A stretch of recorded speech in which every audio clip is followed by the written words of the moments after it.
a esta hora estamos con una invitada muy especial. Ella es la vaticanista Giovanna Chirri. Giovanna, ci ascolta? Buongiorno. Sì, vi sento bene, grazie.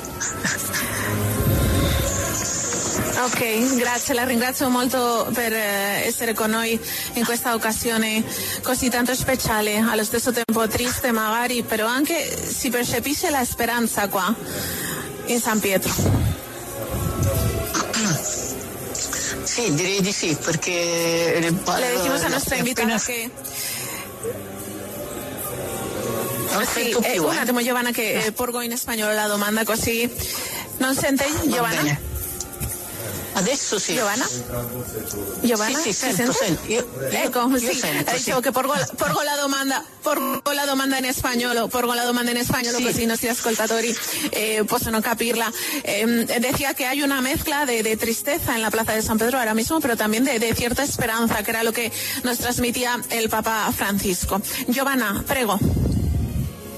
Sì, di tristezza perché è forte il senso di mancanza, però diciamo che adesso la messa sta proseguendo, ma ha appena fatto l'omelia il cardinale Re, che ha saputo dare una impressione non solo di tristezza per la perdita, ma di speranza, perché ci ha ricordato tutto quello che Papa Francesco è stato, cioè il suo essere un uomo a contatto diretto con la gente e con il suo popolo, dal grande calore umano ed è una grande sensibilità verso i problemi del mondo odierno, e ci ha ricordato tutto quello che Papa Francesco ha fatto per i poveri, per la pace, e quindi e poi ha assicurato, concluso l'omelia dicendo che adesso noi tante volte Papa Francesco ha chiesto al popolo di pregare per lui, adesso siamo noi Chiesa che chiediamo a lui dal paradiso di pregare per noi, come ha fatto l'ultimo giorno di Pasqua. Quindi ha dato un'impronta di energia e di gratitudine per il patrimonio che sta lasciando Papa Francesco, e anche di desiderio del suo popolo di andare avanti, non solo tristezza, anche speranza. Sí, nos dice la invitada que sí, que no solo tristeza, sino esperanza, que era lo que el cardenal en la homilía ha contado, ¿no? Sobre el Papa Francisco y ese contacto directo que él tenía con el pueblo. Esa homilía en la que ha señalado, pues, que era un hombre que estaba junto a los pobres, que trabajaba por la paz. Que el Papa ha terminado esta homilía, el cardenal Re, pues recordando que el Papa siempre nos pedía que rezásemos por él, y que ahora, bueno, pues el cardenal ha pedido al Papa Francisco su intercesión. Nos ha invitado a todos a rezar al Papa Francisco por aquello que necesitemos. Sí, Ángeles, preguntémosle a nuestra invitada, ¿qué tanto ha analizado este funeral del Papa Francisco y qué similitudes ha encontrado con este funeral y el funeral, por ejemplo, del Papa Juan Pablo II? Giovanna, questo funerale di Papa Francesco quanto è diverso di quello di, ad esempio, Giovanni Paolo II? Lei che è vaticanista da lunga data ricorda queste rincorrenze, come lo ricorda? Quanto ha di simile e quanto ha di diverso? Di diverso a livello esteriore c'è tanto, perché sono passati 20 anni e il mondo è completamente cambiato. Allora il mondo si muoveva quasi, la gente si muoveva per andare incontro al Papa, e adesso la gente guarda i funerali in televisione, quindi per esempio l'affluenza ai funerali di Papa Wojtyła c'erano credo almeno 1 milione di persone. Però questa è la differenza esteriore. Poi solo sul rito non c'è più differenza, nel senso che Papa Francesco, come anche fu Papa Giovanni Paolo II, in questo momento viene accompagnato dal rito della Chiesa, che riconosce, lo accompagna nell'ultimo cammino, lo affida alla volontà di Dio. Questo è il senso del funerale cristiano, e quindi sia Papa Wojtyła che Papa Francesco sono stati 2 cristiani, e quindi è difficile trovare una differenza in questo. Sí, nos cuenta la invitada que, claro, han pasado 20 años de un funeral a otro y que el mundo ha cambiado notablemente. Pues en el funeral del Papa Wojtyla, de Juan Pablo II, era el mundo el que venía aquí a Roma a asistir a este funeral, y ahora en el funeral del Papa Francisco, evidentemente, pues hay muchísima gente que lo está siguiendo por televisión y por los nuevos medios de comunicación, porque entonces se reunieron 1 millón de personas en el funeral de Juan Pablo II aquí. Esta sería la diferencia exterior, porque en cuanto a la diferencia de rito, pues no hay notables diferencias. Son 2 cristianos que están siendo despedidos por el pueblo de Dios, pues en un funeral que como el de cualquier otro cristiano, pero acompañados por este pueblo que tantos años estuvieron pastoreando.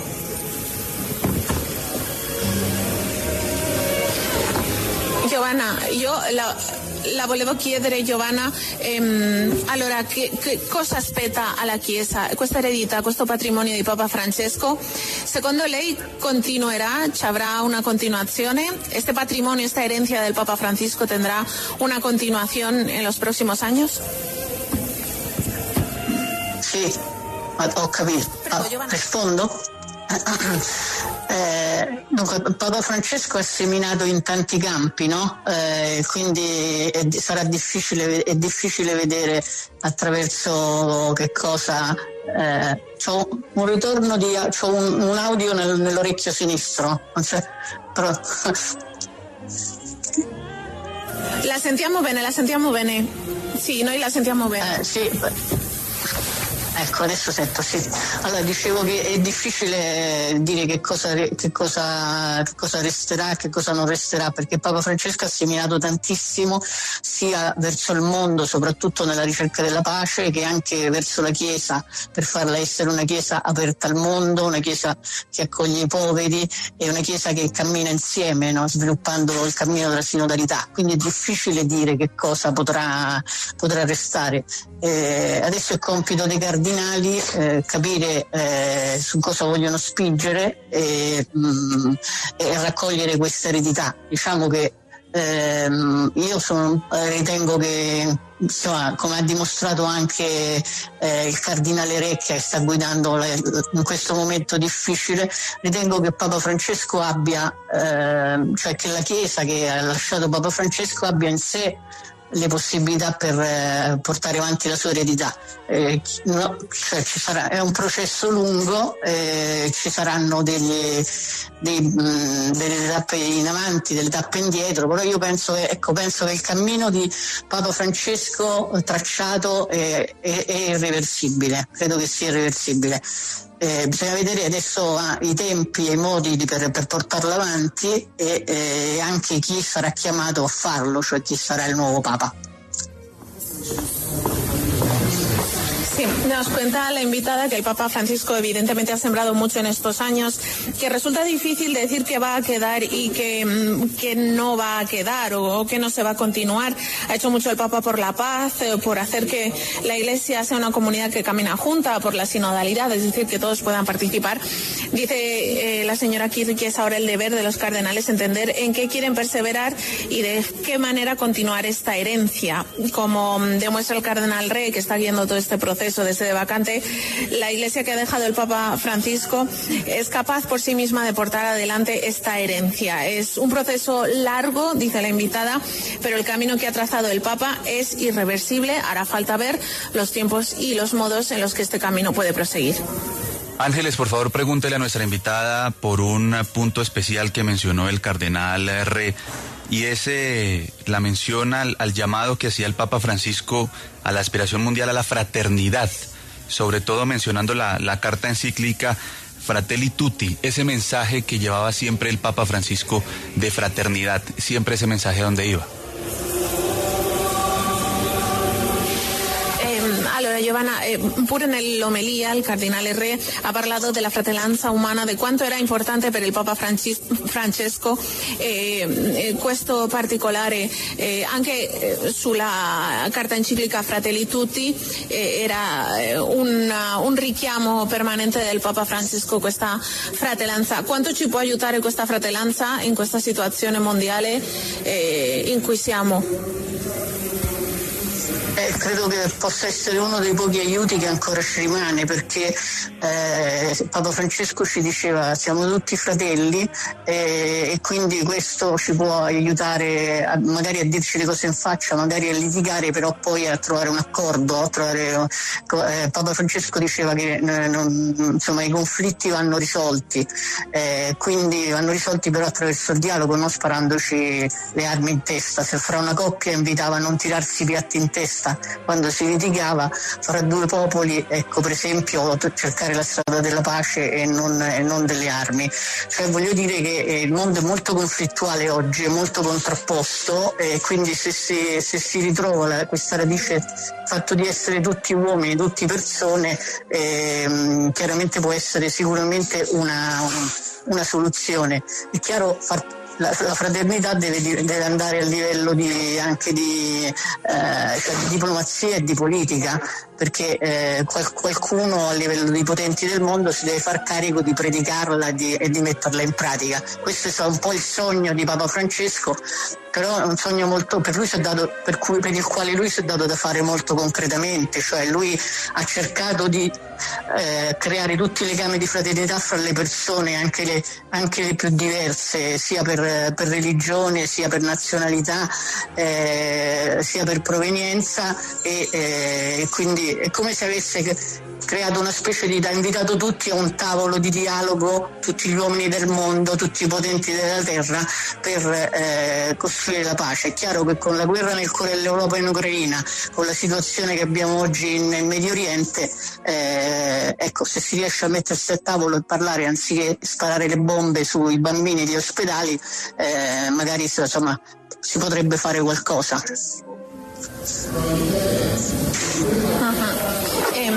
Bueno, esta cuestión de la fraternidad humana es muy importante, es una de las cosas, de las mejores herencias que nos quedan en estos momentos y que nos puede ayudar mucho. El Papa siempre preconizaba la necesidad de resolver los conflictos con el diálogo, no disparándose. Por ejemplo, nos recuerda la invitada que siempre decía a las parejas que fueran a dormir haciendo las paces, que no se tirasen los platos a la cabeza.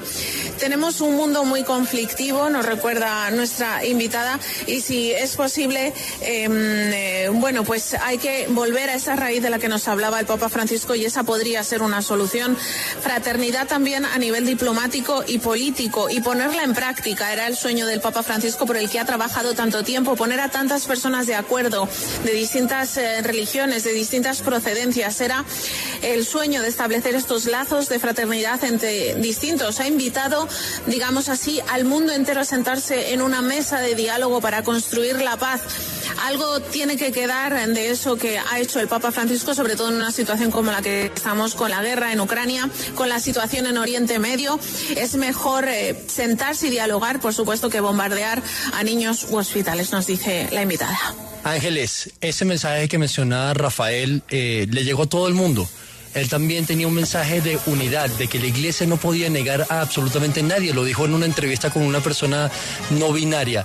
Ella cree, nuestra invitada, que ese mensaje va a poder tener continuidad, sea quien sea el próximo Papa. Giovanna, allora il Papa Francesco, ricordiamo questa famosa frase che aveva detto nella GMG, todos, todos, todos, in spagnolo tutti, tutti, tutti. Pensa lei che questo bisogno di inclusione, questo monito alla inclusione di tutti potrà continuare con il prossimo pontificato? Sì, aspetta, ti dico che ho pochissimi minuti, te ne avevo dato 10. Comunque, questa non era la risposta. Sì, io penso di sì, sono abbastanza convinta. Sono abbastanza convinta che la Chiesa o raccoglie questa sfida di essere aperta, oppure si perde per strada troppe persone, cioè o include la Chiesa del futuro, o includerà come chiedeva Papa Francesco, oppure non sarà.